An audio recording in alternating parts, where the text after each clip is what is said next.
If you can surround yourself with these 3 types of people, it will help you succeed and become the best version of yourself you can be. While everyone's life may vary, having an equal proportion of these probably works best. The first group of people you should surround yourself with are people that are worse than you. In saying worse, this could mean many things. It could mean less knowledgeable in a specific area, or if it's sports, it could just mean not as good at you at that sport. And this isn't to look down on them. Just like yourself, they are where you were once. However, it is an ability to appreciate how far you've come and really not take for granted the effort that you've put in and that it's not for vain. As well as the ability to take satisfaction from being able to pass on your knowledge and experience from the journey that you have taken to the people who are still only starting that journey, just like people before you had done for you. Also, it allows you to take the opportunity to practice with less severe competition.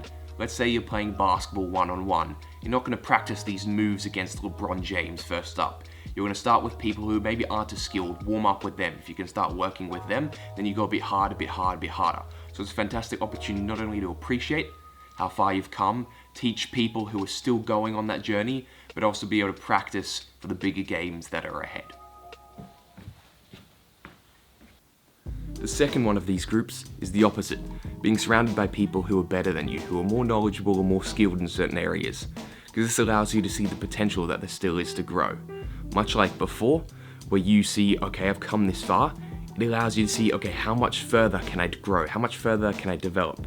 If you were already the best in your area, in your community, you're not seeing much more potential to develop further and improve your skills. You just think, I'm the best, well, there is nothing else to improve. But by being surrounded by people, you start realizing, oh shit, there's a long way that I can go. I'm lucky that I have a lot of this at home. I mean, I'll talk about things with people. I'm like, oh yeah, I'm pretty knowledgeable on this topic. And I'll start talking about that idea with my dad, and I'm like, well, actually, never mind, there's so much there that I never even considered or thought of. So by being surrounded by those people, it really lets you appreciate how much more there can be. And then they can pass down their knowledge and experiences to you where you can develop further, much like you were helping other people before. And finally, that third group of people are people that are exactly at your level. Because it doesn't necessarily challenge you that people are better than you and you constantly feel like you're under pressure, nor does it feel like you're at the top and you become complacent. Rather, it's other people that are at your stage, that are on your journey, that you can talk with, work together, share your learnings that you've gathered from people that are better than you, as well as share your learnings from where you appreciate you have developed, and be able to grow together with these people. If you spend too much time with either one of these 3, it can potentially limit that sort of growth potential.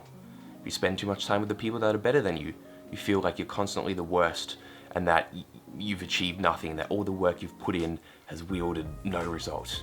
Where if you spend too much time with the people who are worse than you, you don't feel like there is anywhere to develop, you become complacent and just stuck where you're at.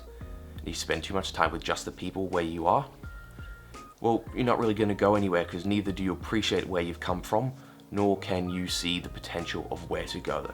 So that's why there is that benefit in surrounding yourself with all these 3. Once again, those proportions may vary, but it is definitely beneficial to have a bit of all of those 3 in your life.